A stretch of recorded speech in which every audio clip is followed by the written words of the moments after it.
Bismillah ar-Rahman ar-Rahim. Assalamu alaikum, dear participants. Welcome to this session of Meezan lecture series. So we have been studying Ustaz Ghamidi's Meezan for the past many weeks. Recently, we started a chapter which is called Fundamental Principles. In fact, it is the first preamble to his book. And this chapter actually discusses the sources of religion and also how we can derive directives from these sources. In our last session, we discussed how these sources of religion manifest themselves in the form of the Quran and the Sunnah. In fact, what is more accurate to say is that the source of religion, the sole source of religion, is Prophet Muhammad himself, peace be upon him. And from him, religion was given to us in the form of the Quran and the Sunnah. We already took a deep look at the Sunnah of the Prophet and how these practices crystallized after Prophet Abraham, peace be upon him, and how they were revived by Prophet Muhammad, peace be upon him, and given currency in his ummah. We also looked at hadiths and saw that as far as these narratives are concerned, they are basically the initiative of the Sahaba themselves. The Prophet never ever asked them to disseminate them. The Sahaba themselves, the companions themselves, took this initiative and they thought that the knowledge of the Prophet must be propagated and disseminated. And as such, they decided to transmit his words. We also know that a very large part of this transmission is basically transmission on the basis of understanding, which means an event or the words of the Prophet, the way they were understood by various narrators, have been transmitted. Very few of these narrations are verbatim. For example, we know that certain supplications of the Prophet are verbatim, and similarly, some proverbial sentences of the Prophet could be also regarded to be as verbatim. Other than that, these are basically understanding of a narrator that we find ourselves being faced to in the compositions of these scholars. So in our last session, we had seen that how the Quran and the Sunnah have an impact and how actually the Sunnah, which has been a subject of hot debate in the last many centuries, has been crystallized as a separate entity from Hadith literature. Normally in our past studies, in our past scholarly presentations, Hadith and Sunnah have been amalgamated. They don't find any distinction between us and they are used synonymously. But Ustaz Ghamidi has made this distinction that Sunnah is the established practice of the Prophet and it is it gives certitude in the way it has been transmitted, the way the Quran itself gives certitude. However, Hadith, of course, is not of the same caliber or the same category.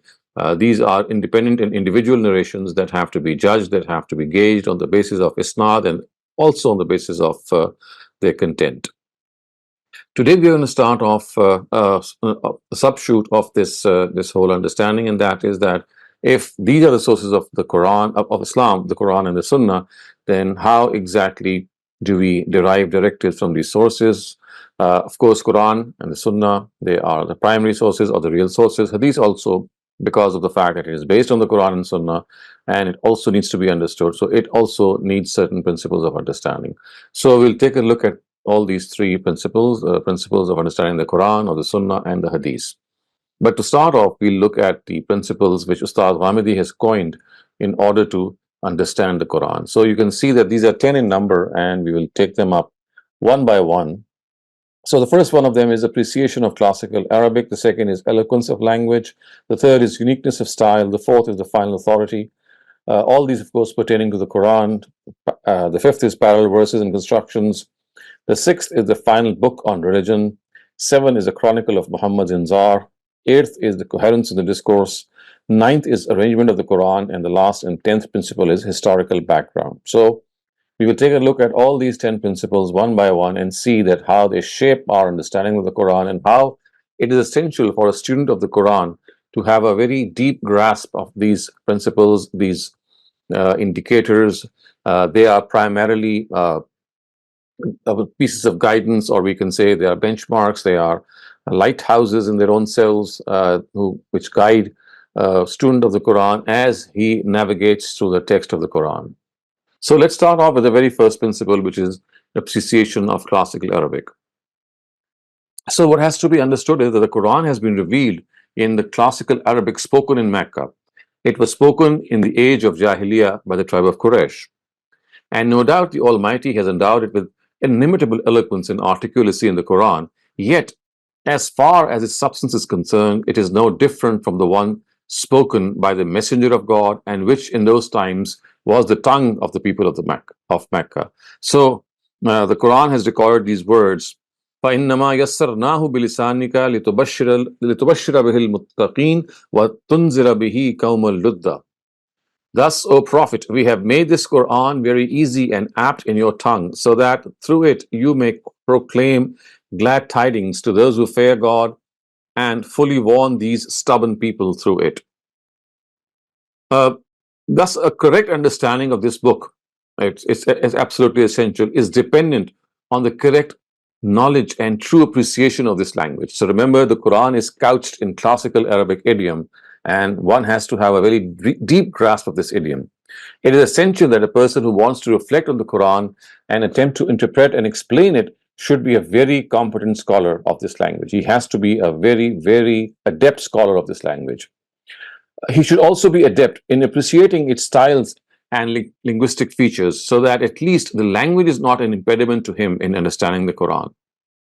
Another important thing that has to be understood is that as far as the language of the Quran is concerned, which every student of this divine book should be well aware of, is that this Arabic is not the Arabic in which poets like Hariri and Al-Mutanabbi had composed their masterpieces, nor is it the Arabic in which Zamakhshari and Al-Razi, two very famous commentators of the Quran who lived in the 6th and the 7th centuries.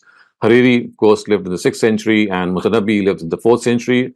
Zamakhshari and Razi, Zamakhshari living in the 6th century and Razi in the 7th century. So all these, of course, they wrote Arabic, but the Arabic of the Quran is entirely different from what the Arabic of these people was or were when they were writing their own treatises.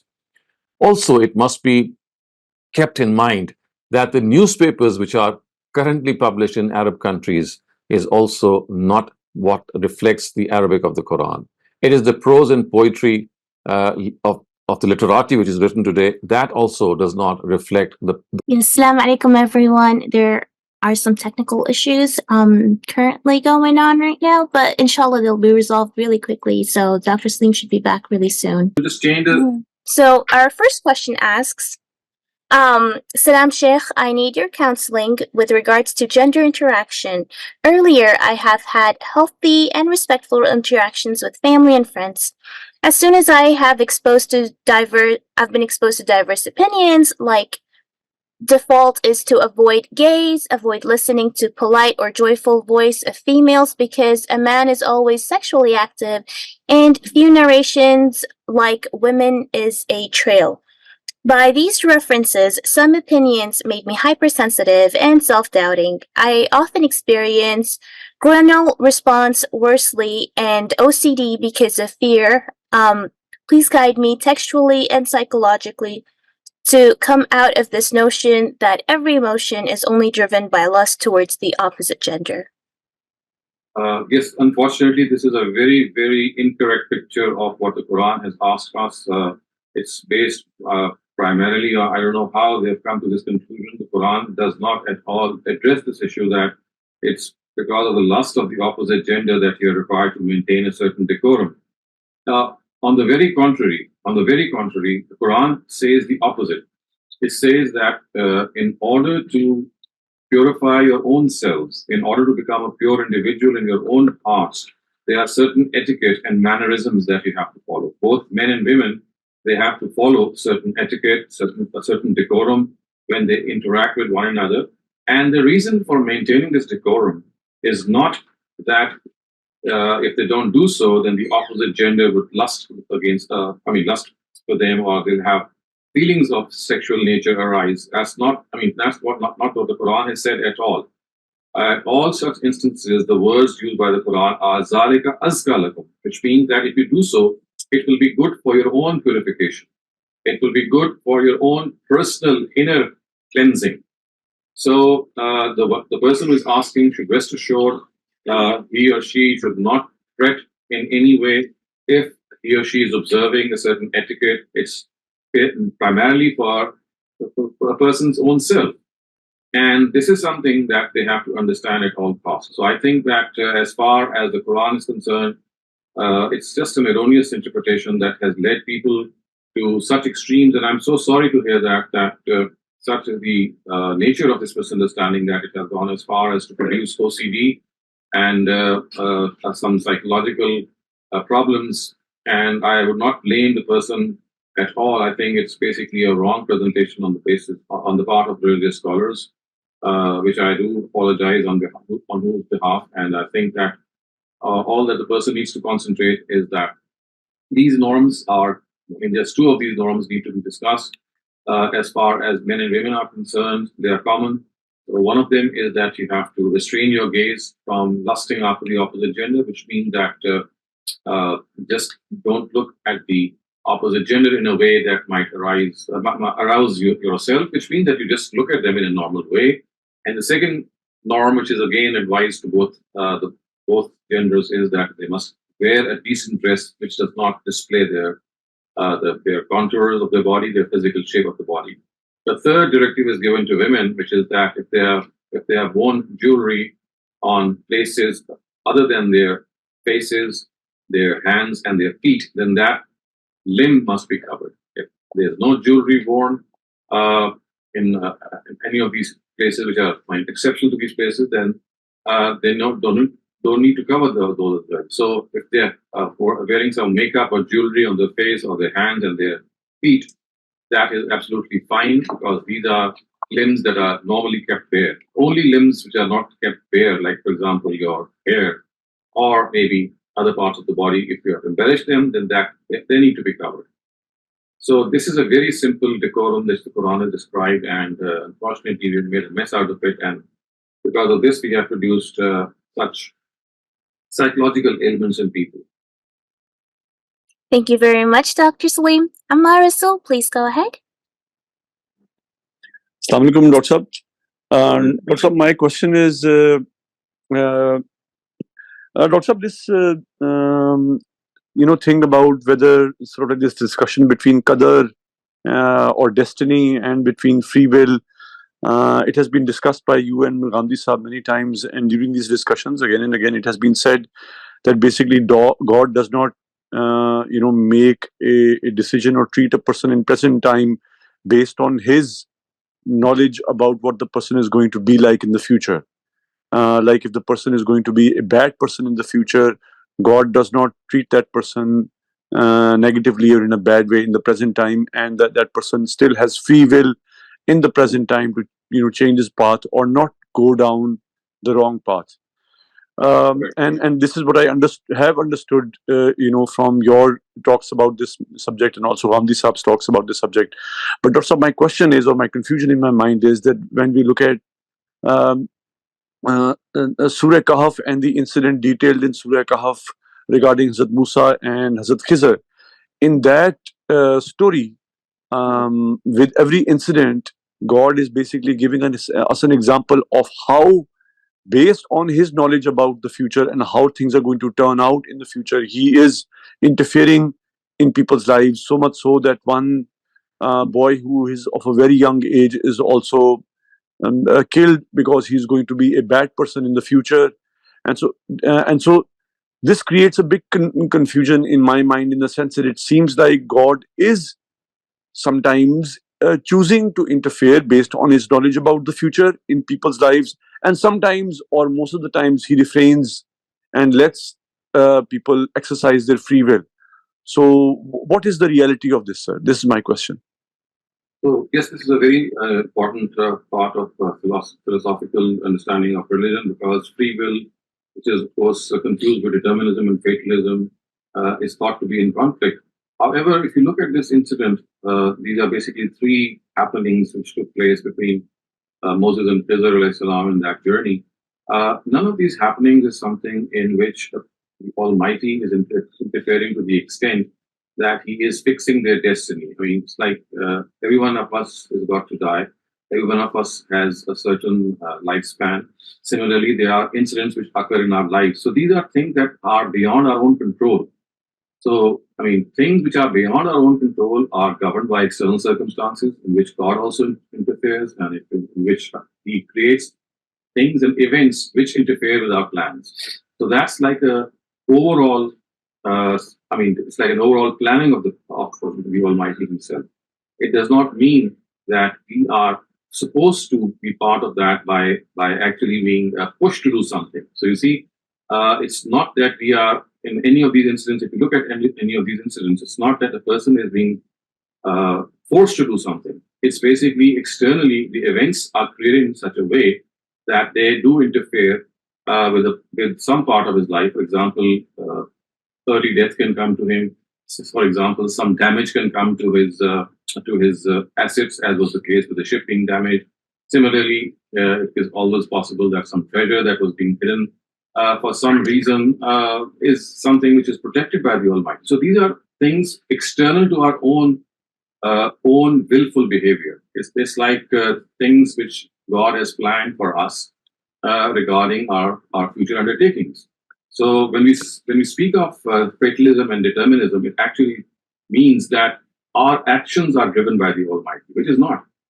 I mean, external events are planned by the Almighty, which is a different thing than saying that our actions are governed or propelled or driven by the Almighty. So if we do not intermingle these two things, I don't think there should be any confusion. Primarily because you're probably thinking that this external happening of events is like shaping our destiny in the sense that it is forcing us to do certain things. So I think these are two independent things. The fact that I get up in the morning, I drink a glass of water, eat my breakfast, and go to the office. So these are all actions that I take out of my own free will.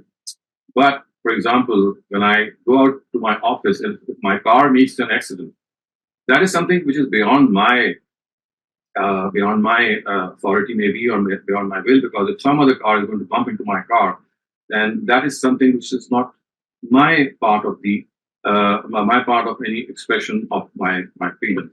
So it's basically the other person interfering, and in a larger sense, it is basically God's scheme which is going along. So if you look at both these situations in a parallel way, in an independent way, I think there should not be any confusion. Dr. Saab, if I can very quickly be allowed to sort of like put a follow-up question to the same thought, which is, I understand your sort of like answer about determinism and free will, and that was not the confusion that I had from the beginning. My confusion was, on what basis does God decide that yes, in this particular case, I am going to actually interfere through circumstances or through how this person maybe if he can be given some ill health or even death. So for example, we see that many people around us who are actually perpetrating evil on this earth have been allowed to live, have been allowed to continue living, and they have been allowed to perpetrate their evil. But yet that boy was stopped from doing that. So on what basis does God decide that this person is going to be allowed to continue to be evil, and this person is going to be stopped much before time, even before they become evil and they're still a child? Right. So you see, this is not a question of determinism and fatalism. It is basically a question of God's interference or His planning. And this is something which God has said in a very concise way, that it is based on His own knowledge and wisdom. So there is some wisdom in every act of God, and that wisdom we might be able to know in hindsight when, for example, things have already taken place. So if you look at this particular incident, the Almighty actually explained this wisdom by telling us that had that person been allowed to live, that boy, he would have caused nuisance for his family. So it's just telling us that at times, when children pass away at an early age, we think that something terrible has happened. But in the scheme of God, it's not terrible, because in the overall grand scenario, that person was going to damage somehow his parents. So basically, it's God's wisdom and knowledge. And that wisdom and knowledge itself is governed by this principle of trial and test. So this world has been created on the basis of trial and test. And these incidents and these problems, these deaths and these ailments that we come across, the wars that we fight, the poverty that we come across, they're all forms of trial. And this trial is basically governed by God's knowledge and wisdom. So His knowledge and wisdom, it creates events so that this trial should go on in our lives in various forms. And of course, various forms of these trials are the death of a near one, or some loss to your property, or maybe something that you might lose in the form of wealth. So this is how I understand it. It's form of his trial, and that trial itself is governed by his knowledge and wisdom. But that in no way infringes on our free will. Okay, sir. Thank you. Thank you very much, Dr. Saleem. We have a bunch of questions in the chat, but before I continue with these, I'd like to let all the participants know if you have questions, please raise your hands now or post them in the chat so I can allocate the right amount of time for everyone so that we don't have questions coming in the last 10 minutes and it's like 15 questions. So please do it sooner rather than later. The next question asks, kindly please elaborate the scope of the word al in Darood we recite in prayers. So the word al actually, if you look at the literal translation, it refers to both children, which is progeny, the immediate progeny, and to the next generation of a person. For example, when we say Al Ibrahim, it can either refer to immediately the son or the children of Abraham, of course, not just the son, but the daughters as well. So the immediate children of Abraham can also be implied by Al Ibrahim. And the word Al can also encompass all his progeny. So these are the two linguistically possible translations. Now, as far as their usage is concerned in the root, of course, this is a area in which scholars have differed. So some people say that basically it refers to the status of Prophet Abraham's progeny, which of course was given to it by the Quran, and I think that this view is more correct.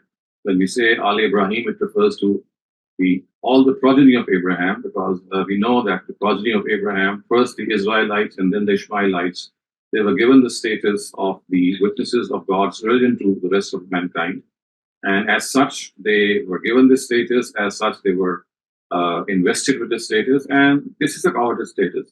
But remember, they did not all of them fulfilled this responsibility. And there were periods of times in which they were shirking this responsibility. But nevertheless, as far as God is concerned, he gave this that tiding to the progeny of Abraham, that if they stick to the truth and justice, then they would be leaders of mankind in this whole world by the scheme of God.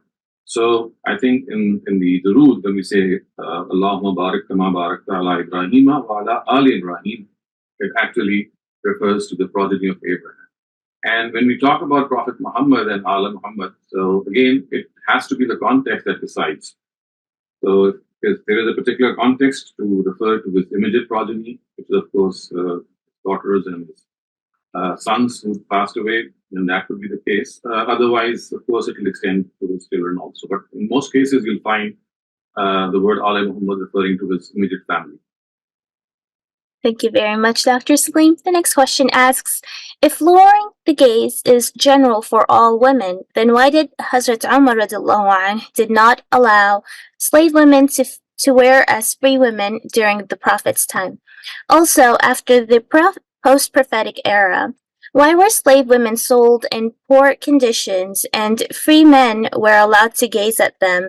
And some fiqh books mention on how to check them also. Does lowering of gaze only apply to free women and not slave women? So first of all, let me correct this, that it's not the lowering of the gaze that is implied, and because the word Yahzuzna min absarihinna, which is the actual words of the Quran, they are translated as lowering the gaze. It means that you just need to look at the ground and just walk by, looking at the ground or groping at the ground, and then maybe you can even stumble. So what the Quran actually here implies is that there should be decency in your eyes. So the thus part here is used metaphorically. It's more symbolic. So lowering here actually refers to the fact that there should be decency. The gaze should not lust after individuals. So in that situation, you can look at any person, and whether it's whether any woman or any person of the opposite gender, in fact, whether man or woman.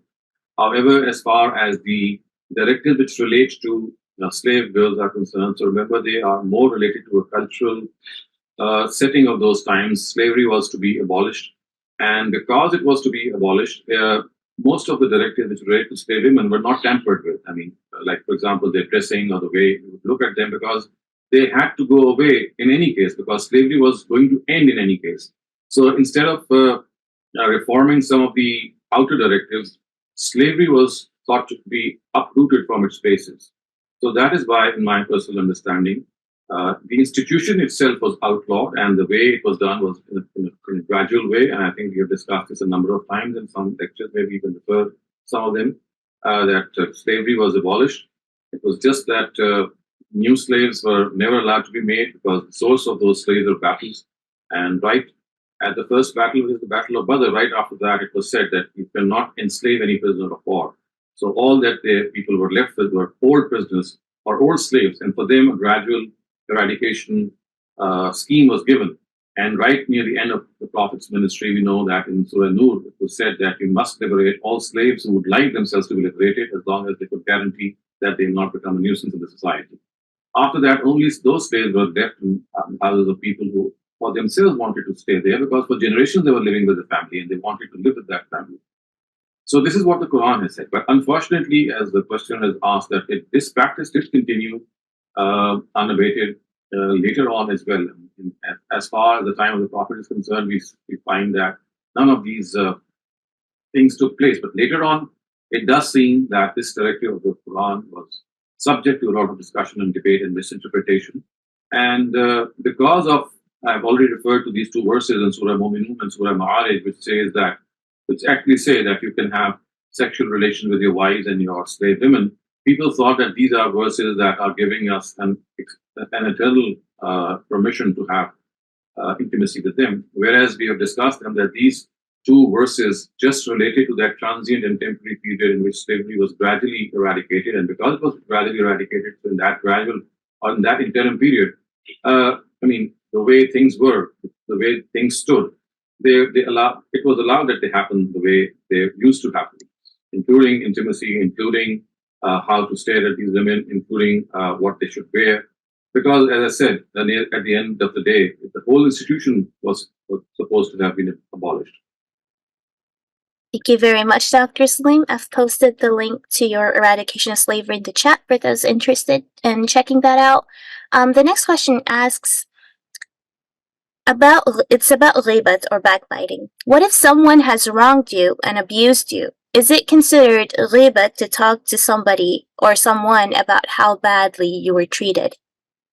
That's not true. Actually, the definition of backbiting is that you speak about the demerits or the bad habits of a person, and the purpose of this is that you want to belittle that person, want to insult or humiliate that person. So it's not just a simple fact that you're expressing or you're basically talking about the bad habits of a person. The motive of talking in this way is that you would like to humiliate him. So in such a situation in which you have described, because there's no such intention there, so this cannot be termed as backbiting at all. Thank you very much, Dr. Saleem. Ammar Rasul, please go ahead. Ji, Assalamu alaikum. Thank you, Dr. Saab. Dr. Saab, I wanted to ask you a question about this time just before the Maghrib Namaz, which we have been raised to believe is a time where we should not be offering any prayers, and the reason for that obviously has been discussed many times by our elders and scholars as well. My question to you is that if we look at this reasoning logically, this can only apply to people who are living to the east of the Kaaba, because when they turn towards the Kaaba, only then the setting of the sun will coincide or will match the direction of the Kaaba. The people living to the west of the Kaaba, if they are praying during just before the sunset, the sun will be behind them. So my first part of the question is, how does it apply to people living to the west of the Kaaba, this restriction that we cannot pray or we should not pray just before sunset? And secondly, sir, if we know this reason that during those times there could be this confusion that people are maybe praying to the sun or to the setting sun. Now, a true Muslim, they know that that is not the case, and even if they are praying 5 minutes before sunset, they are praying to the Almighty. Do you think that this is still applicable or should be applicable, sir? This is my question. Okay, as far as this question is concerned, at the time of prostration at time of sunrise and sunset. So first, that it has to be understood. It's not. I mean, it's just a couple of minutes. Couple of minutes before sunrise and couple of minutes before and after sunrise and a couple of minutes before and after sunset. So time is hardly about 5 or 6 minutes. And the reason for that is that even today there are nations that still worship the sun. If you look at the Chinese, some of the Chinese groups and some of the other ancient groups, they still exist and they do prostrate before the sun. So I do still think that it does apply because basically it's like more of a precautionary thing, and because our religion is very, very sensitive to polytheism, and it does not tolerate any forms of it if they exist in our world today. So it does seem to me, in the interest of precaution, that we should continue with this observing this precaution, because as I said, that today even the manifestations of paganism in various religions still exist, and people still, especially, I had this question in mind as well, so I did some research and found out that even today there are some Eastern religions, particularly in China, that still have this feeling for, they express this holy feeling for the sun, and they still call him sun god. Let's call it sun god. So I think that is one part of your question. As far as the other part is concerned, in which you said that in the West, the sun is always behind. So you see, when the Prophet was talking about these things as a sunnah, it's not because of any geographical or scientific reality. He was just speaking in plain, simple terms that wherever there is sunset and wherever there is sunrise, regardless of where the sun itself is, because human beings think that now the sun has arisen and now the sun has gone away, because human emotions are attached to it. So regardless of where actually the geographical relation to the sun is, this directive was given because people did not go according to these geographical understandings. They went after what they observed in the sky. So when they observed the sun was rising, they would prostrate before him. And when they observed that the sun was setting, they would also prostrate before it. So, I mean, this is basically how people used to do. And the Quran said, of course, that every manifestation of polytheism must be done away with, and therefore the Prophet was asked to give this directive to the Ummah. All right, sir. Thank you. Thank you very much. Our next question asks, why are we urged to ask for blessings and barakah of Allah on His prophets when we already know that He's already blessed? It's like expressing our close affiliation to the Prophet. We know about the fact that the Prophet, peace be upon him, has been forgiven in all intents and purposes, and so are all the prophets of God because of their extreme due diligence. But when we pray for their forgiveness, or when we pray for their success in the hereafter, even to be in the sense that we would like to send blessings to them, it is basically our sense of appreciation of their work, for which we thank them. I mean, they don't need our gratitude. It is we who express our. It's like saying that God does not need our gratitude, but He still says that we thank Him. Isn't that? The reason being that it actually reflects back on your own self. That when you thank the Almighty for His innumerable favors, it is like you're doing justice to your own self, and this is an acknowledgement of the truth. So, in a very similar way, when you are expressing your blessings for the Prophet, he does not need them. It is basically we who need to express our appreciation of what he did for us and how he sacrificed so many things for us and how we owe so much to him. Thank you very much, Dr. Saleem. The next question asks if you may please elaborate the phrase "Zaban muntaq nahi nataq hai." So basically, this is a very famous sentence attributed to the Farai scholars. It says that language is not something which is based on logic. Language is something which is based on usage. Language is something which is not based on logic. It is basically something which is based on, which actually conforms to usage. Just to give you some examples that might help you understand what this phrase means. So I think I've given this example earlier on, so I'll give it again.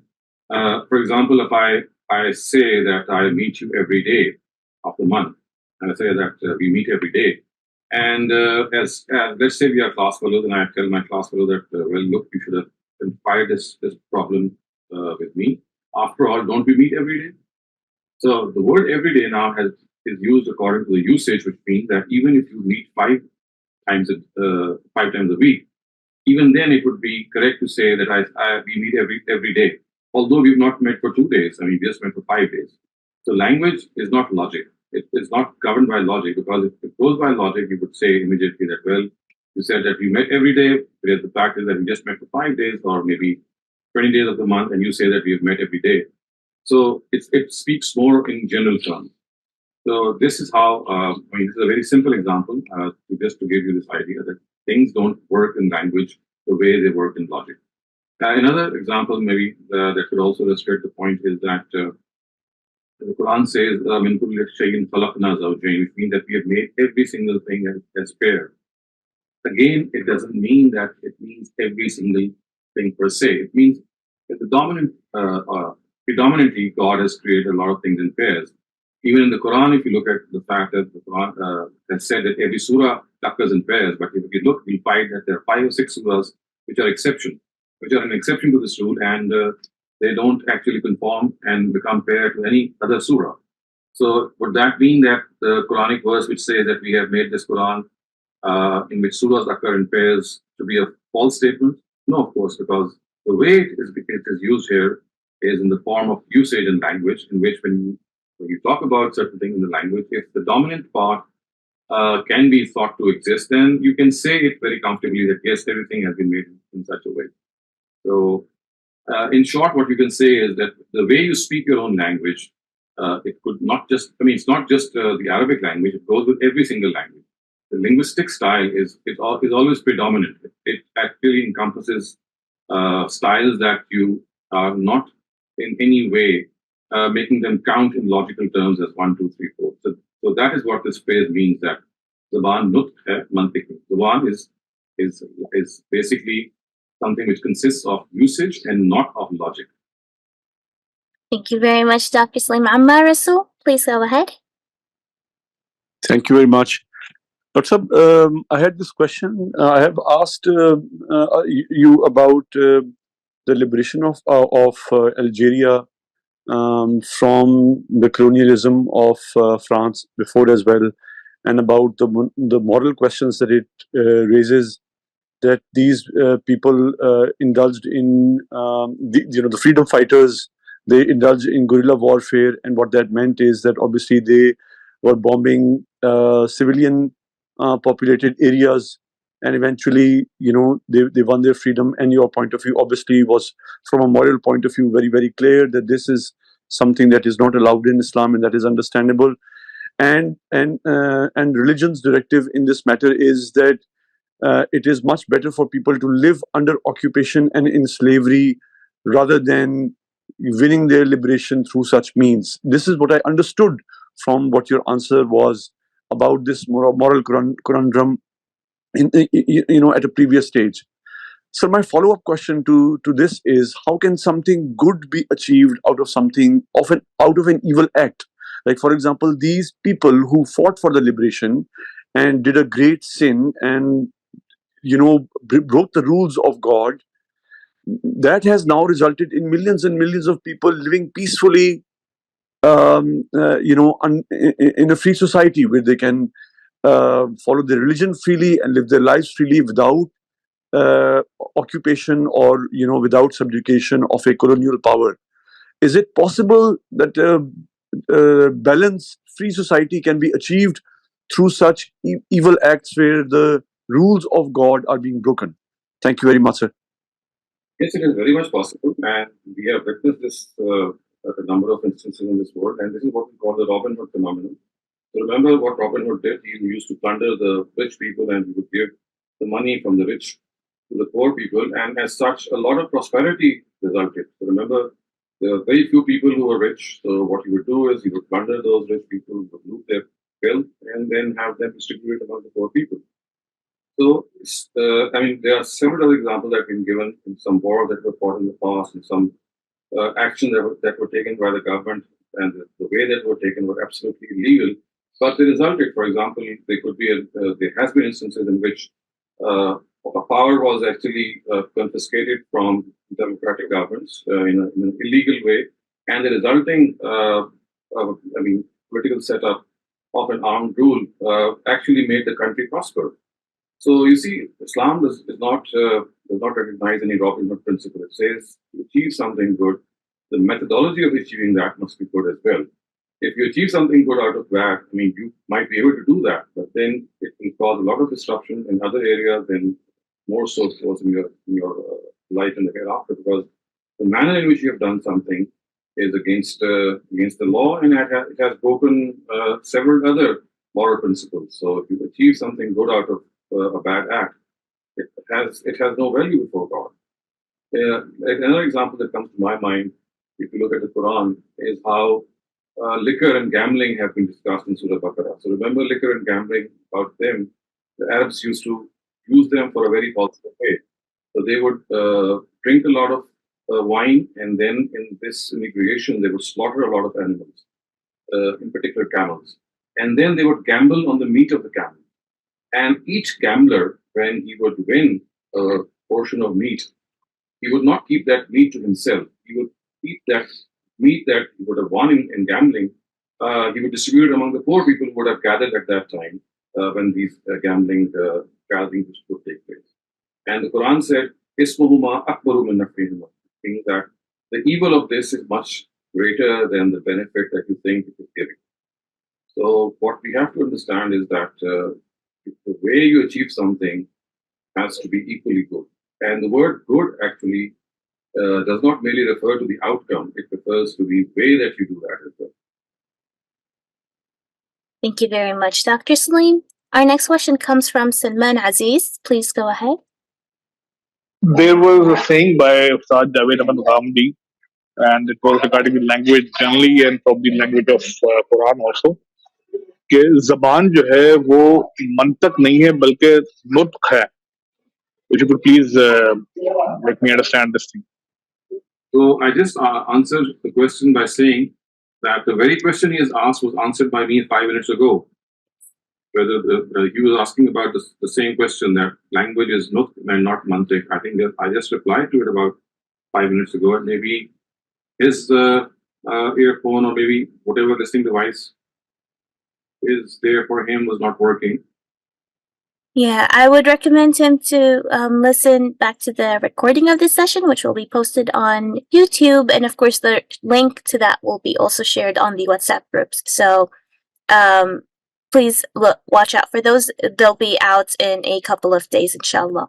Our next question asks, a particular faction considers Uthman radiallahu anh committed nepotism and economic disparity and assassinated him on these grounds. What is the reality in these historic records? I don't think we can ever be able to reach the reality in these historical records, except for the fact that we have to trust Usman's intention that he would not have done something willfully wrong. And maybe if he did appoint people to these posts, he thought that they merited them on the basis of their competence. However, there are other people who did not regard this to be true, and they thought it was pure nepotism. So I think that this is a matter that we should leave to history and for the historian to judge, and ultimately for God to judge.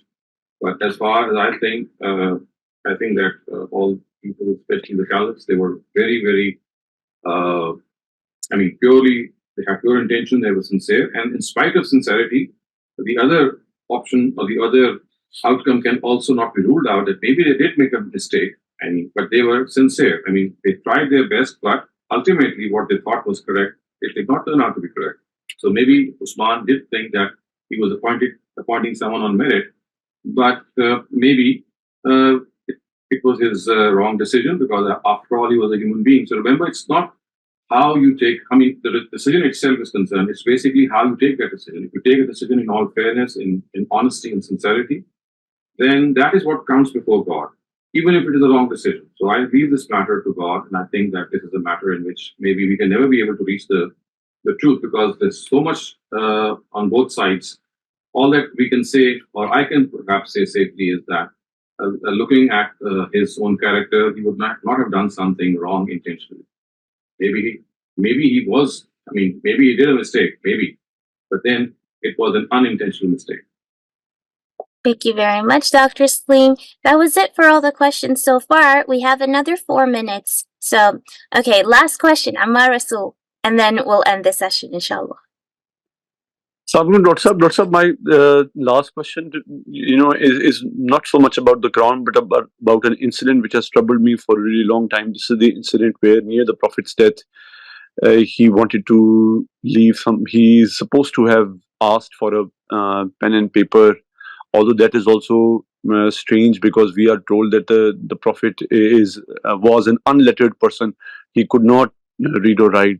But in any case, it is famous that he asked for a pen and paper, and it was actually Hazrat Umar who said to him that you have given us in the Quran, and so no other messages are necessary. That seems to me to be a very strange thing for a Hazrat Umar to have done. First of all, how do you see this? Do you think that this is an accurate counting of a real incident? And also, is there any study over what the Prophet might have wanted to write during this incident, if this is actually true? How do you see this, sir?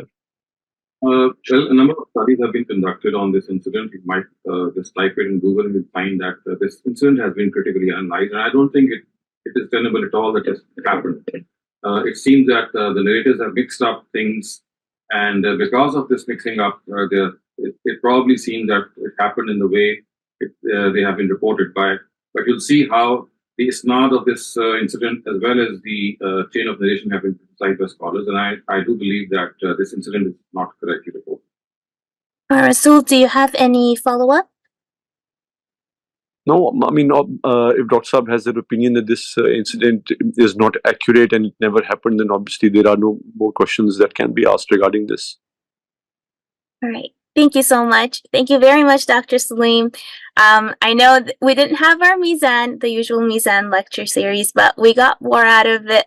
This in like a different format too, where we had a lot of general questions, and I'm glad people, took this opportunity to ask those questions. And thank you for giving people this opportunity to also clear out their confusions. So, inshallah, we'll see you tomorrow in another textual study of the Quran session.